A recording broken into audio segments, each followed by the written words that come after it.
बिस्मिल्लाहिर्रहमानिर्रहीम।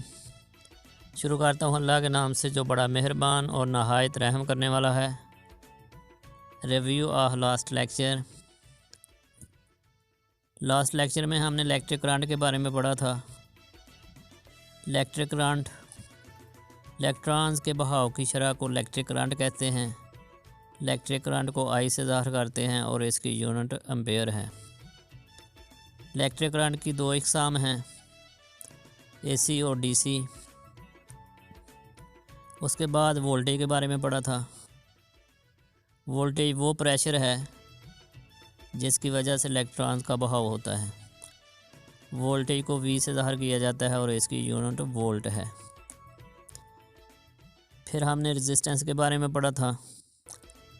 Resistance electrons के बहाव में जो रुकावट पेश आती है उसको रेजिस्टेंस कहते हैं। रेजिस्टेंस को आर से ज़ाहिर किया जाता है और इसकी यूनिट ओहम है।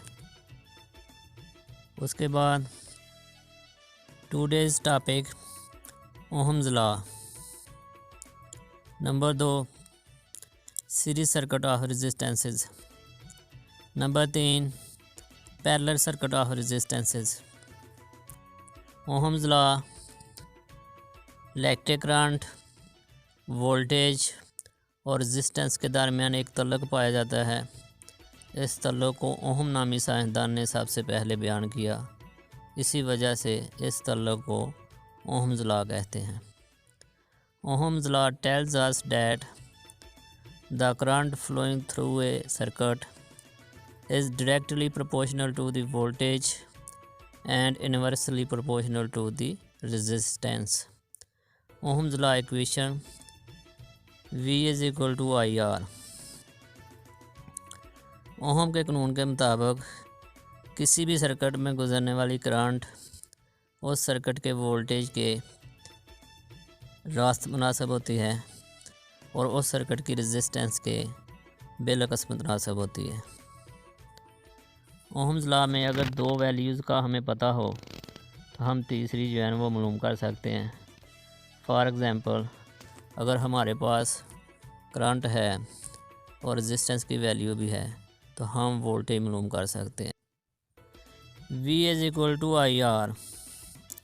इसी तरह आप करंट भी मालूम कर सकते हैं। उसके लिए फार्मूला होगा I is equal to V/R।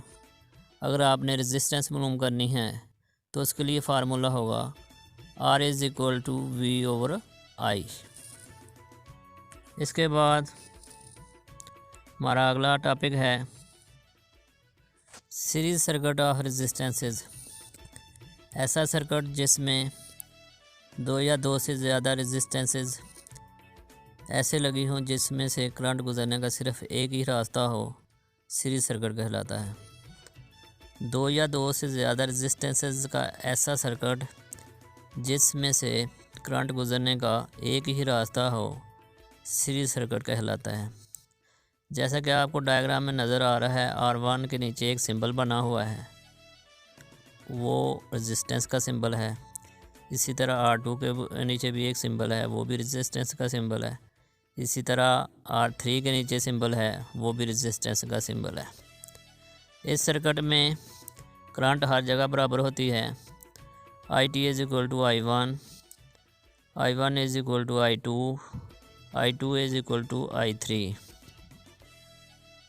इस सर्किट में VT मालूम करने का formula VT is equal to V1 plus V2 plus V3। हर जगह वोल्टेज ड्रॉप जो है वो मुख्तलिफ होते हैं अगर रेजिस्टेंस की वैल्यू मुख्तलिफ हो तो। अगर सारी रेजिस्टेंस एक ही वैल्यू की हैं तो वोल्टेज ड्रॉप भी बराबर होंगे। Parallel circuit of resistances. ऐसा सर्किट जिसमें दो या दो से ज़्यादा मज़ाहबतें हों और वोल्टेज हर जगह बराबर हों, पैरेलल सर्किट कहलाता है।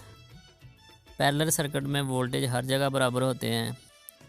जैसा कि आपको डायग्राम में नज़र आ रहा है, इसमें तीन मज़ाहमतें लगी हुई हैं, R1, R2 और R3। अगर आपने टोटल वोल्टेज मालूम करने हैं तो टोटल वोल्टेज हर जगह बराबर हैं। जो टोटल वोल्टेज होंगे वही V3 होंगे, वही V2 होंगे और वही V1 होंगे। डायग्राम में आप देख सकते हैं, इसमें IT मालूम करने का formula IT is equal to I1 plus I2 plus I3। इसके अलावा रेजिस्टेंस मालूम करने का फार्मूला, टोटल रेजिस्टेंस मालूम करने का formula 1/RT is equal to 1/R1 plus 1/R2 plus 1/R3। इस सर्किट में आप टोटल पावर मालूम करना चाहते हैं तो उसके लिए आप ये वाला फार्मूला लगाएंगे। PT is equal to P1 plus P2 plus P3। P से मुराद पावर मालूम करने का फार्मूला है P is equal to VI। ये था आज का हमारा टॉपिक। इस टॉपिक के मुतल्लिक़ जितनी भी इंफॉर्मेशन बुक के ऊपर मौजूद हैं आप उसको एक दफ़ा स्टडी करें। अगर कोई क्वेश्चन हो तो आप पूछ सकते हैं। शुक्रिया। अल्लाह हाफिज़।